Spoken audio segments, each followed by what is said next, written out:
Denim is in demand at Plato's Closet in West Ashley and North Charleston. Get cash on the spot for everything denim. Bring in your trendy and classic styles of gently used name brand denim. Get paid for your denim shorts, skirts, jackets, jeans, and more. We're looking for denim that is blue, black, or a bold color, and jeans in styles like mom jeans, bootcut, baggy, flared, and ripped. We want everything denim. Sell your denim for cash at Plato's Closet today. Plato's Closet, located in West Ashley on Sam Rittenberg Boulevard and North Charleston on Rivers Avenue.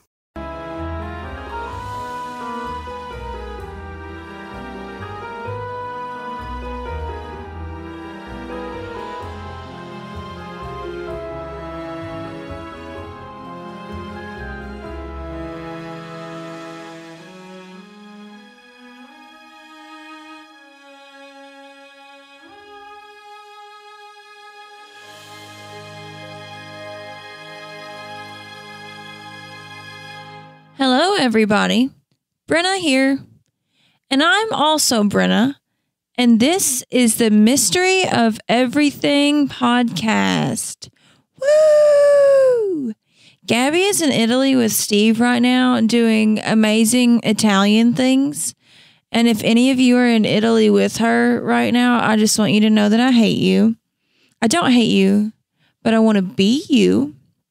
So this episode is a Brenna episode brought to you by sleep deprivation. It's going to be weird talking to myself, but let's be honest, I do it all the time. So it should be fun. Let's dive in. This episode is about worm grunting, which you already know if you clicked on it. What is worm grunting? If you watched my embarrassing TikTok, then you somewhat have an idea.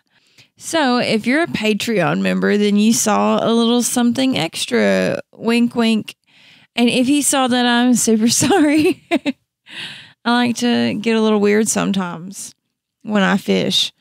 Anyways, worm grunting, also called worm charming or worm fiddling, is a method used to attract worms, specifically earthworms, to come to the surface from underground. It's used to get bait for fishing, but it's actually a competitive sport too in areas of the UK and some of the eastern parts of Texas and Florida. Shout out to Sop Choppy, Florida. Sop Choppy. Say that 10 times fast. You all have an annual worm grunting festival, and if I ever make enough money to quit my job, I promise I'm going to come to the festival every year, and I'll drag Gabby along with me. And who knows, maybe we will become professional worm grunters and blow you guys out of the water. All you all in Sop Choppy, get ready. It's coming. When you least expect it. We got a year to practice because I think the festival's in April, if I'm not mistaken. Anyways, nowadays it is pretty rare for people to have this skill, but the art of worm grunting is still passed down throughout generations in some families to ensure the survival of the trade. The methods for worm grunting do vary in some ways, but most of them involve inducing the vibration of soil, in turn encouraging the worms to come to the surface. Worm grunting dates all the way back to before 1881. A man named William H. Holcomb mentioned in his book, The Naturalist's Guide to the Southern States, he said that he had seen people in Florida use a tool called a staub to harvest worms from underground. And we're going to talk about a staub momentarily, but this man also said that it was an old practice, meaning that it had been around for a while before his mention of it. So in 1881, it was an old practice. Pretty cool. It's been around essentially forever. In 2008, there were some researchers from Vanderbilt University that did a study on worm grunting. I read their research paper, which is titled Worm Grunting, Fiddling, and Charming. Humans unknowingly mimic a predator to harvest bait. And it is a very interesting read. I suggest you all go read it too, instead of just hear me talk about it. But I am going to talk about it. So their paper focuses on the areas around Florida's Apalachicola National Forest. Let's hope I said it right. And it states how generations of families in this area have supported themselves by collecting these giant endemic earthworms. Species name, Diplocardia mississippiensis. Sorry, guys. If I sound sleepy right now, it's because it's 11:38 p.m. I am sleepy. And Gabby normally just like gets the Bren going, you know. She gets me going, which I miss you, Gab. Anyways, moving on. The show must go on with or without the Gab. So they would use a wooden stake or a stick and shove it into the ground. And after they shove it into the ground, they would then vibrate it by scraping it with another stick. So due to these vibrations, thousands of worms surface and are gathered within hours. But why? There are a few theories that we're going to dive into. So the research paper goes on to discuss how there is a species of mole in the area, the Eastern American mole, Scalopus aquaticus, that lives in the ground with the worms. How do the earthworms escape the attacks of the moles? They have a pretty good escape response. They exit their burrows and flee to the surface. See where we're going here. There have been recordings done of the vibrations generated by both worm grunters and moles, and these recordings suggest that perhaps these worm grunters unknowingly mimic the digging of moles. How cool is that? Like a tradition passed down from generation to generation, and it's backed by science. I think it's kind of beautiful. There have been other investigations done that revealed that there are certain wood turtles and herring gulls that vibrate the ground to get that same escape response from earthworms. So not only have humans learned to take advantage of the predator-prey relationship between earthworms and moles, but other species of animals have as well. While the vibrations made from the worm grunting mimic the noises of moles digging, it also causes stimuli in certain nerve cells in the earthworms' bodies. These nerve cells are in charge of detecting changes in pressure and temperature in the environment, which essentially tells them, hey, there's danger here, you should move away. Or, this condition isn't exactly favorable for your survival. Perhaps you should go somewhere else. So the worm will go to the surface in search of a more favorable environment. Side note, something else I read about that I found interesting, in the research paper from Vanderbilt, they mentioned an alternative theory.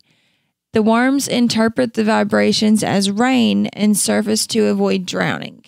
They did state that this theory is not supported, which at first bummed me out because I liked that theory. And I wasn't quite ready to write that theory off yet. So we're going to go on a related tangent here. Have you all noticed how whenever it rains, all the worms go to the sidewalks, the roads, your porch, etc.?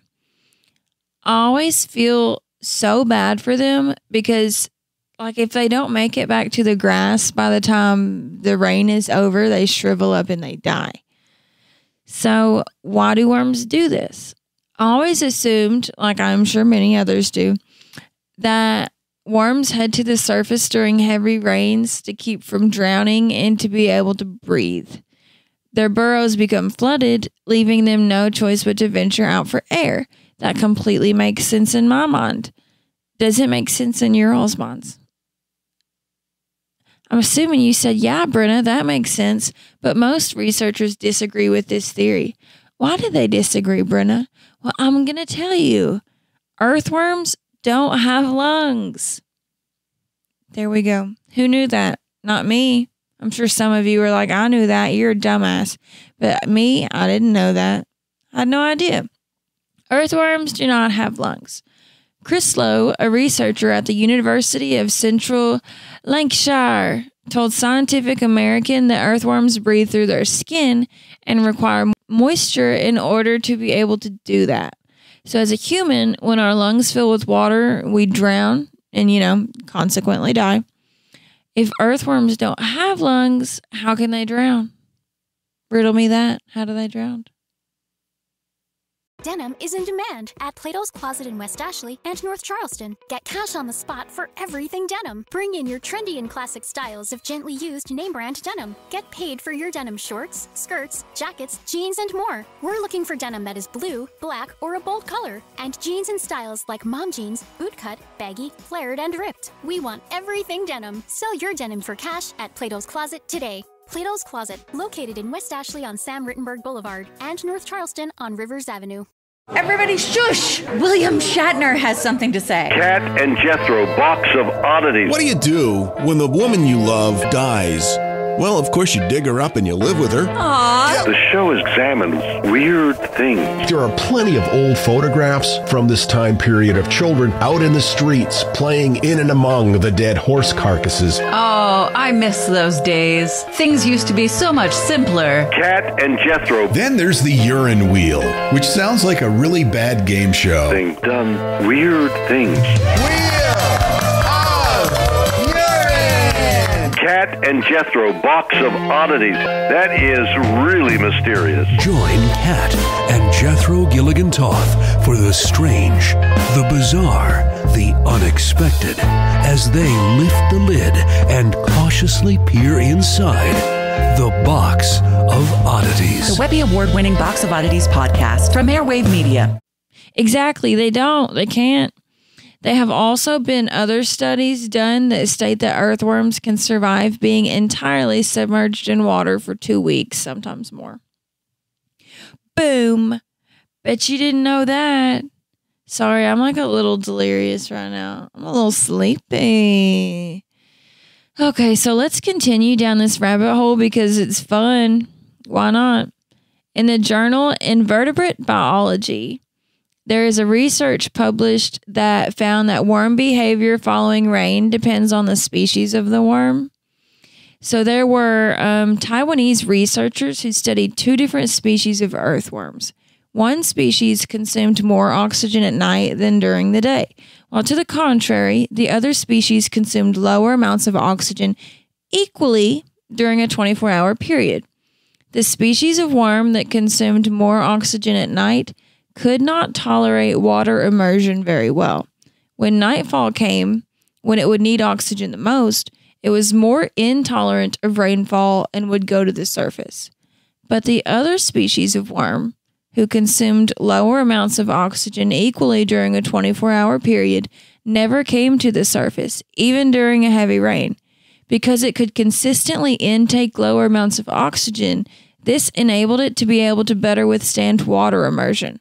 So with this logic, the worms we see on the sidewalks could potentially be needing more oxygen. Question mark? Could they? Other researchers argue this explanation to not be true, though. So let's circle back around. Let's say raindrops did sound like predators, like our friend the mole. It would make sense that worms make their way to the roadways, concrete, safety, every time it rains. There is a professor named Thea Whitman at the University of Wisconsin, and she reiterates that this theory has never been demonstrated in laboratory tests, and she doesn't seem convinced at all. Her reasoning: worms come to the surface after light rain, even a light misting when there hasn't been much rain at all. So their burrows wouldn't be flooded. Not only that, but the rain wouldn't be striking the ground with enough force to make a vibrational pattern. And I have to say, she's got a point. She's onto something. Another thing to take into consideration is that not all worms of a species come to the surface after a rainstorm. A man by the name of Phil Nixon from the University of Illinois explained it as follows. If the other factors were the driving influences, large amounts of juvenile worms should also be present, but the vast majority appears to be adult red worms, with occasional adult night crawlers. When worms are brought to the surface with electricity, worm grunting, or chemicals, many more worms are present. It is obvious that only a very small percentage of adult red worms are emerging during heavy rainfalls. So, another good point. If worms were in fact drowning, all worms would be coming to the surface, not just the adults. Now, for an explanation I can get behind on why worms go to the surface when it rains. This explanation is one that soil experts and earthworm experts alike agree on. Moving around soil can be hard. You guys agree to that? I imagine I've never fallen into quicksand, but I imagine moving around in soil might be something like quicksand. I've never had to dig while I'm completely covered in dirt before. It sounds tricky to me. It sounds like a slow trick. So wouldn't it be easier for you to slide along the surface of the grass than to dig through dirt and rocks, etc.? I don't know what all is under that ground. I assume it's rocks, probably too. So I think moving along the surface would be easier. But wait, moisture is a necessity for survival of worm folk. You can't just slide along the surface when the sun's out. You'll shrivel up and die. Aha! Did you all just have that aha moment too? I had that moment when I was writing this. So what do? We wait for it to rain before we get on the move. That makes sense in my head, I think. It makes more sense in my head than worms thinking rain is the vibration of a mole. They wait until it rains so they can move easier, and then they're all lubricated. You know, it makes them slimy. They can slide better. Kind of sad, though, because a lot of them do end up on sidewalks and shit. It makes me wonder if they get confused. They can't dig back down, you know, because it's concrete. And then they just wither away. That's neither here nor there. That's not even in my notes. That was just me a little loop off in my own head. So yeah, let's enough of that educational tangent. Let's go back to the worm grunting, the meat and potatoes of this episode, if you will. If you all seen my super weird TikTok video, then you all know that I attempted worm grunting on my own. Whenever I gave my attempt at the grunting of the worms, I just found a random stick in my mom's yard and another random stick, and then I cut indentions at the bottom of one stick with a knife. Coincidentally, it was a kitchen knife too. Who would have thought nobody out of all of us here, no one had a pocket knife? Weird. But anyways, I used my mama's kitchen knife and I cut indentions a few centimeters apart from the lower half of the stick. And then I stuck it into the ground and swapped the other stick across the indentions to make the grunting noise. And if you do want to find that embarrassing video, you can find it on the social media. I think my TikTok name is Whisker B. Don't make fun of me, please. But you can hear the noise. It does make a grunting noise. I'll be honest, I didn't put a lot of effort into it or a lot of time. I was in a hurry, losing daylight, and I just wanted to see if it would work. It did somewhat work. I found one worm, not thousands, like you were supposed to see. I'm a little tickled that I even had one worm wiggle up to the surface, but who's to say I even did it correctly? Like, I ain't an expert. No one's passed down worm grunting in my family for generations. You know, like, take that as a grain of salt. With a grain of salt, take it with a grain of salt. Yeah.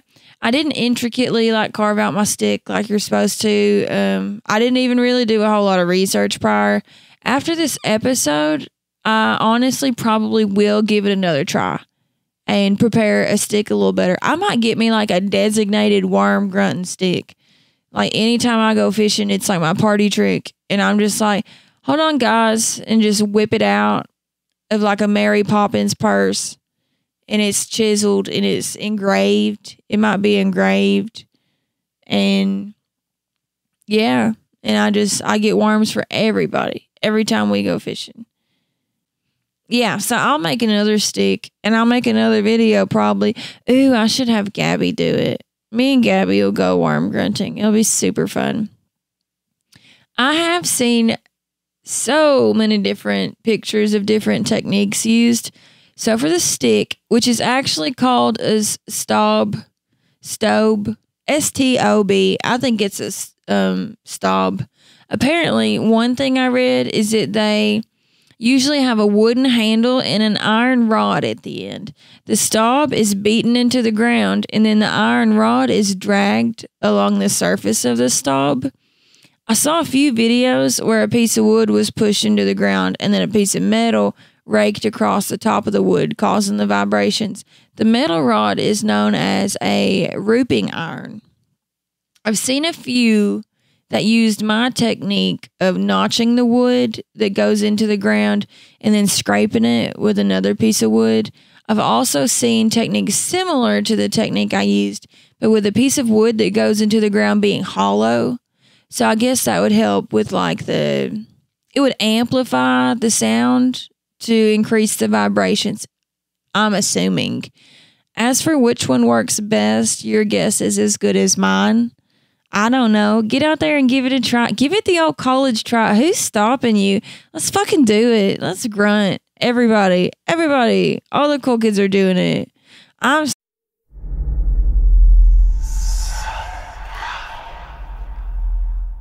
Hey y'all, spooky season is here.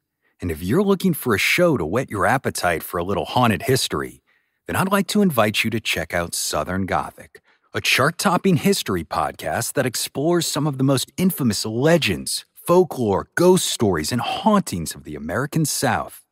We've covered all sorts of stuff from the Bell Witch of Tennessee to the disappearance of the Confederate submarine, the H.L. Hunley, not to mention our deep dives into the local lore of some of America's oldest and most haunted cities, like New Orleans, Charleston, and St. Augustine. So, if you're ready for a little good old-fashioned Halloween storytelling with a commitment to quality historical research, then be sure to check out Southern Gothic today. It's available now on all your favorite podcast apps. When Johann Rall received the letter on Christmas Day 1776, he put it away to read later. Maybe he thought it was a season's greeting and wanted to save it for the fireside. But what it actually was a warning, delivered to the Hessian colonel, letting him know that General George Washington was crossing the Delaware and would soon attack his forces. The next day, when Rall lost the Battle of Trenton and died from 2 colonial Boxing Day musket balls, the letter was found, unopened, in his vest pocket. As someone with 15,000 unread emails in his inbox, I feel like there's a lesson there. Oh well, this is The Constant, a history of getting things wrong. I'm Mark Chrysler. Every episode, we look at the bad ideas, mistakes, and accidents that misshaped our world. Find us at constantpodcast.com or wherever you get your podcasts.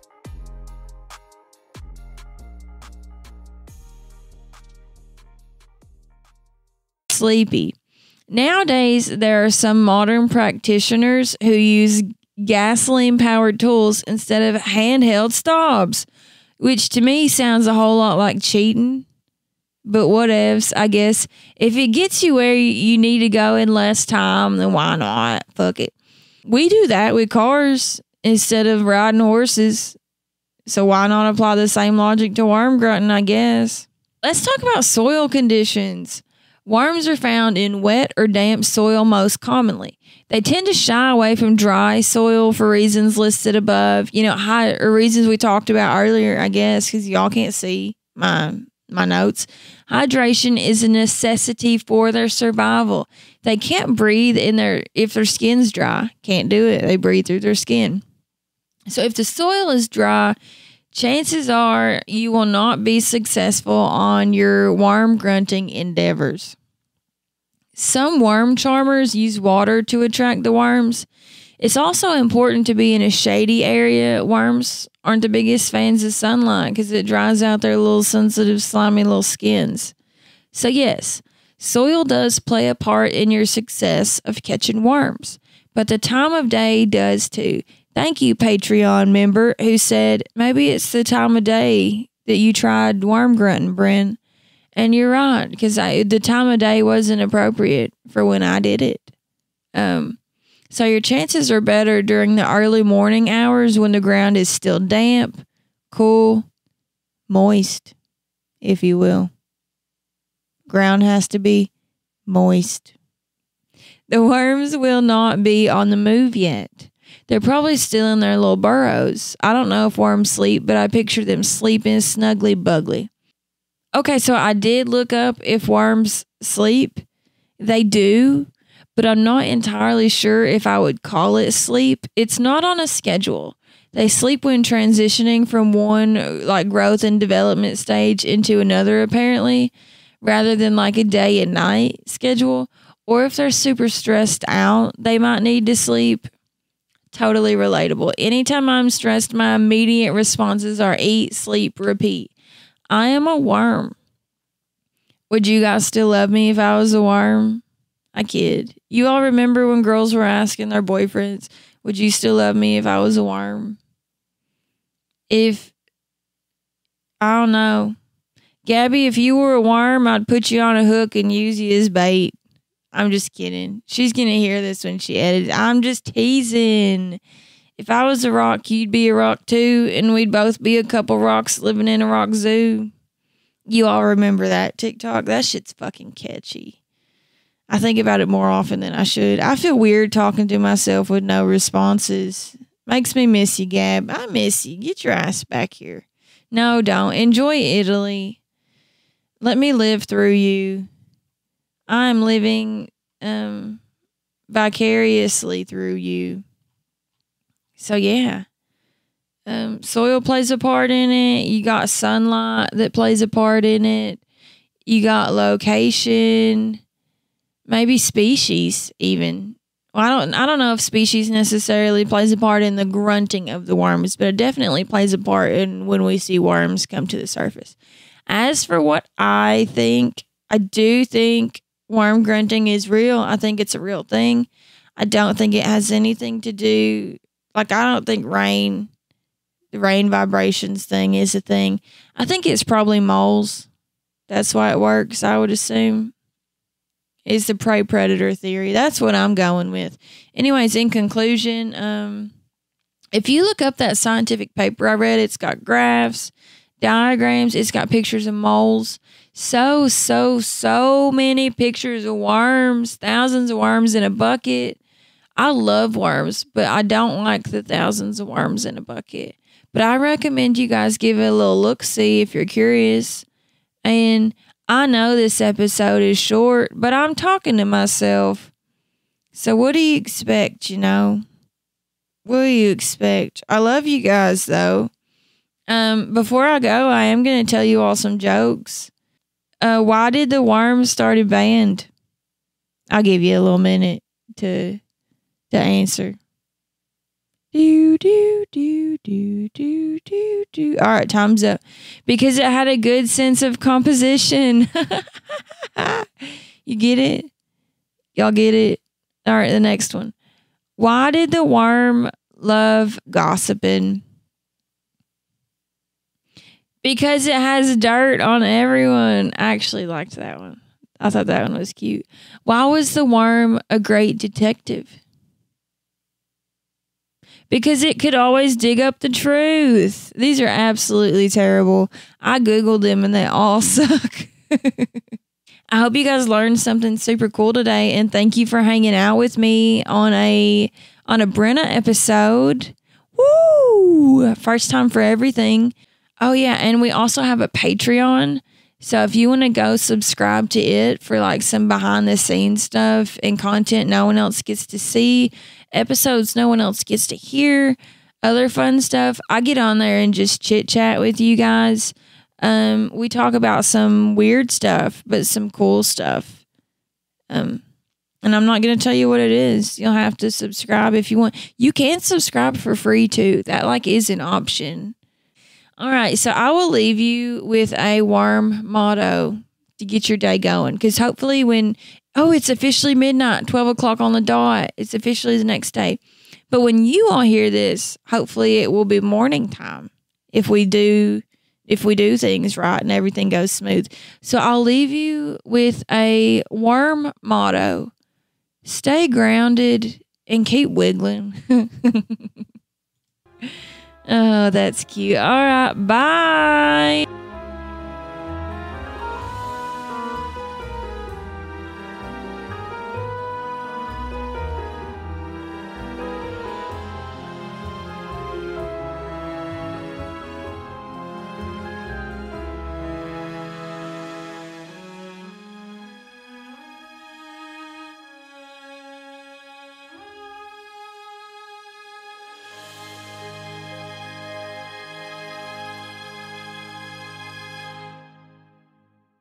Denim is in demand at Plato's Closet in West Ashley and North Charleston. Get cash on the spot for everything denim. Bring in your trendy and classic styles of gently used name brand denim. Get paid for your denim shorts, skirts, jackets, jeans, and more. We're looking for denim that is blue, black, or a bold color, and jeans in styles like mom jeans, bootcut, baggy, flared, and ripped. We want everything denim. Sell your denim for cash at Plato's Closet today. Plato's Closet, located in West Ashley on Sam Rittenberg Boulevard and North Charleston on Rivers Avenue.